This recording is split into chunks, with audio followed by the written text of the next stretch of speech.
Everyone, আজকে আমরা ছোট্ট একটা ভিডিও টিউটোরিয়াল দেখব কিভাবে আমরা টিকার বানাবো, যে টিকারটা আমরা ইউজুয়ালি কাউন্টার হিসেবে ইউজ করি ই কমার্স প্ল্যাটফর্মে যখন আমরা কোনো প্রোডাক্টটাকে অ্যাড করতে চাই বা সাবট্রাক্ট করতে চাই কোয়ান্টিটি হিসাবে, বা নানান রকম ওয়েবসাইটে বা অ্যাপে এটা ইউজ করা হয়।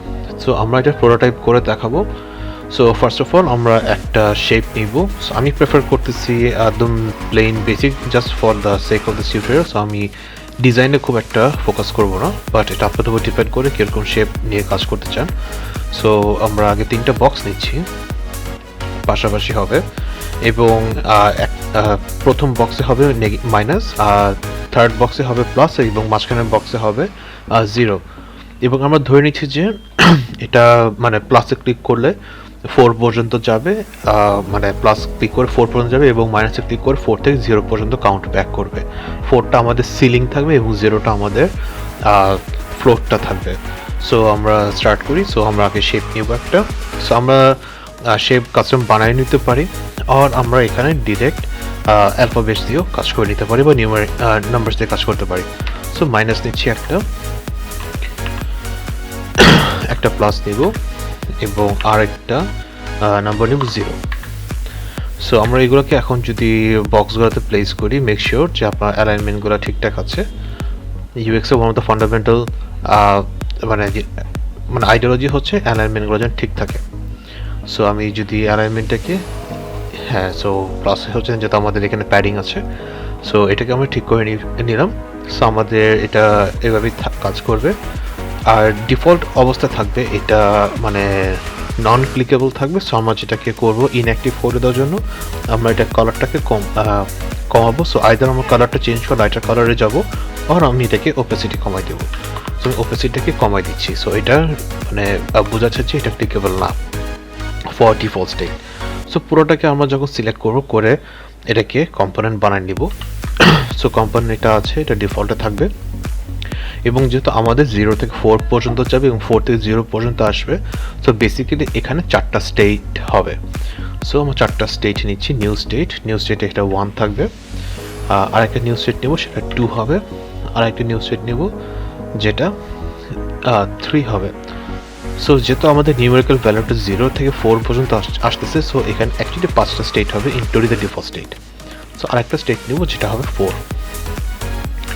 ওকে, সো যখন ডিফল্ট স্টেটে থাকবে, এইটা 0 থাকবে, নন ক্লিকেবল থাকবে, প্লাসটা ক্লিকেবল হবে। সো আমরা যখন 1-এ নিউ স্টেটে যাবো, ফার্স্ট নিউ স্টেটটা, সো এটা চেঞ্জ হয়ে আসবে 1, এটা ক্লিকেবল হয়ে আসবে। এটা হচ্ছে আমাদের ফার্স্ট, এবং সেকেন্ডটাতে 2 আসবে, এটা ওপেসিটি বাড়বে। 3-তে এটা 3 হবে, সেম ভাবে এটা ওপেসিটি বেড়ে যাবে।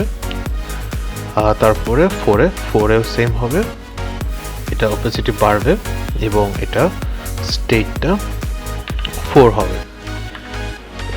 সো আমাদের বেসিক মানে কাজটা হয়ে গেলে এখন আমরা প্রোটোটাইপ করব। সো মেক শিওর আমাদের প্রোটোটাইপ যখন করব এই প্লাসটাতে ক্লিকেবল হবে। সো এই প্লাসটা ক্লিক করলে ট্রানজিশন আমরা এটাকে প্রথম স্টেজে নিব, অ্যানিমেশন নাম থাকবে। সো গেল, তারপরে আমরা যখন ফার্স্ট স্টেজে আসবে, সো এটা ক্লিক করলে চলে যাবে 2-তে,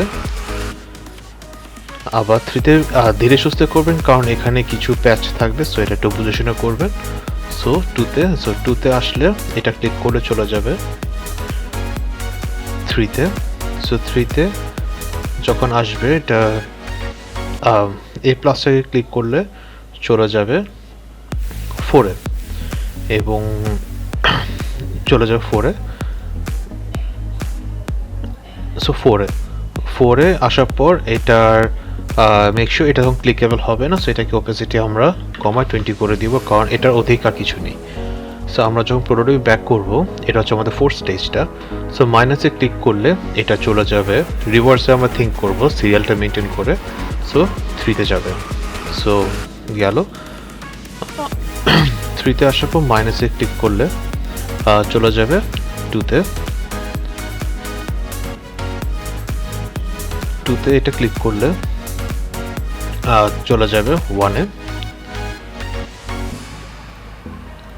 1 এ এটা ক্লিক করলে মাইনাসে ক্লিক করলে চলে যাবে ডিফল্ট স্টেটে। সো আমরা যদি এটাকে ডিফল্ট স্টেটে নিয়ে এখন আমরা যদি অ্যানিমেট করি তাহলে আমরা দেখতে পারবো যে এটা বাড়তেছে। 4 আসার পর আবার আনক্লিকেবল, এখানে পুরোটা পড়া নিয়ে আবার মাইনাসে ক্লিক করলে চলে যাচ্ছে। সো হোপফুলি এটা আপনাদেরকে হেল্প করবে এই এক্সামে পাস করার জন্য। So best of luck guys.